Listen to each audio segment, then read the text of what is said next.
नमस्कार, मैं Geetanjali Verma, assistant professor drawing and painting, SMM government girls college Bhilwara. आज के इस वीडियो में हम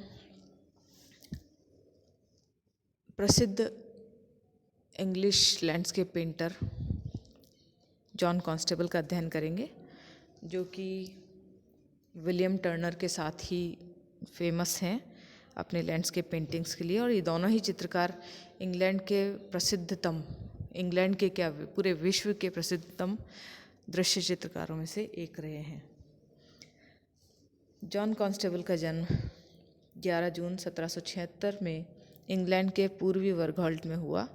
उनके पिता एक मिल मालिक थे और वे चाहते थे कि उनके पश्चात उनके पुत्र पारंपरिक धंधे को अपनाएं और आगे बढ़ाएं। किंतु कॉन्स्टेबल इंग्लैंड में अपने गांव बर्गहॉल्ट में प्रातः और सांध्य के दृश्यों को सूर्य की लालिमा और प्रकाश के साथ देखते थे और उससे वे प्रभावित हुआ करते थे।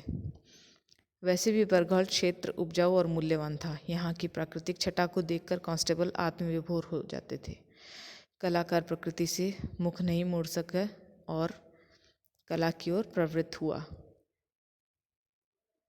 आधुनिक कला प्रणेताओं में टर्नर के पश्चात दृश्य चित्र करने वालों में कॉन्स्टेबल का नाम आता है।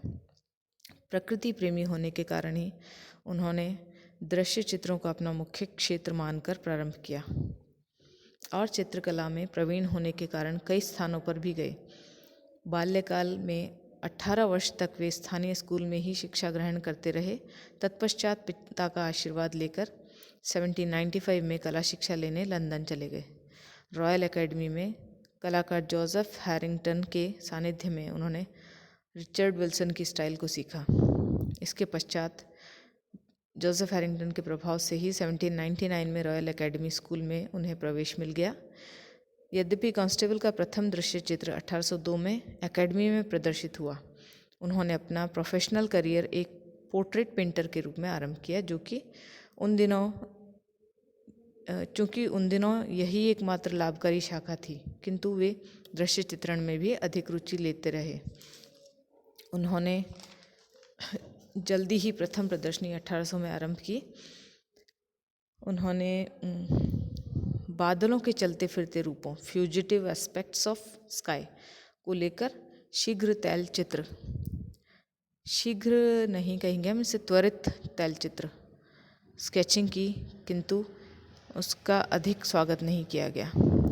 उन्होंने स्वयं लिखा, it will be difficult to name a class of landscape in which sky is not the key note, the standard of scale and the chief organ of statement.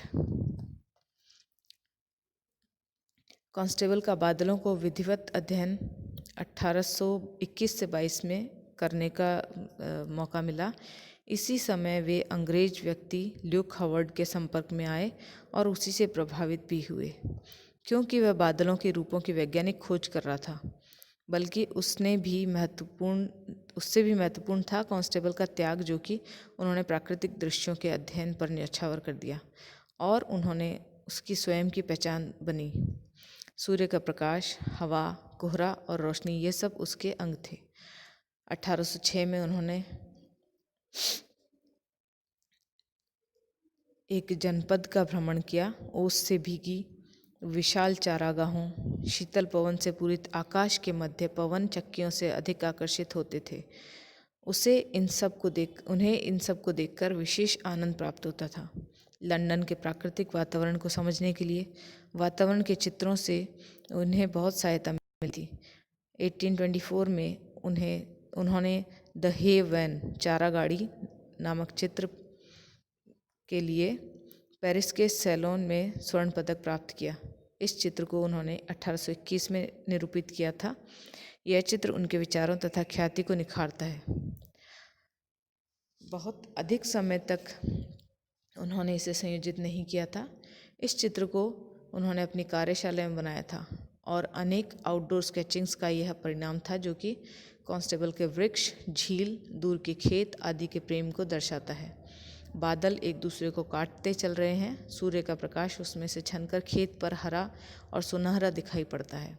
पानी का कोमल धारा में प्रवाह है, जो कि पेड़ों व आकाश का दर्पण है। पेड़ों के साथ वास्तव में अनेक शेड्स एक के बाद एक और प्रकाश में पत्तियों पर प्रतिबिंब और पैचेस लगाए हैं। यह सफ़ेद अति प्रकाश वाताचार कांस्टेबल स्नो के नाम से जाने जाते हैं। 1819 में रॉयल एकेडमी का वे पूर्ण सदस्य बना दिए गए। जेरिको भी कांस्टेबल से बहुत प्रभावित हुए थे और उन्होंने उनके इंग्लैंड भ्रमण के दौरान चित्र देखे। डेलाक्रा भी पेरिस के सैलों में 1824 में द हेवन चित्र को देख चुके थे। इस वीडियो में इतना ही, शेष भाग हम अगले वीडियो में देखेंगे। धन्यवाद।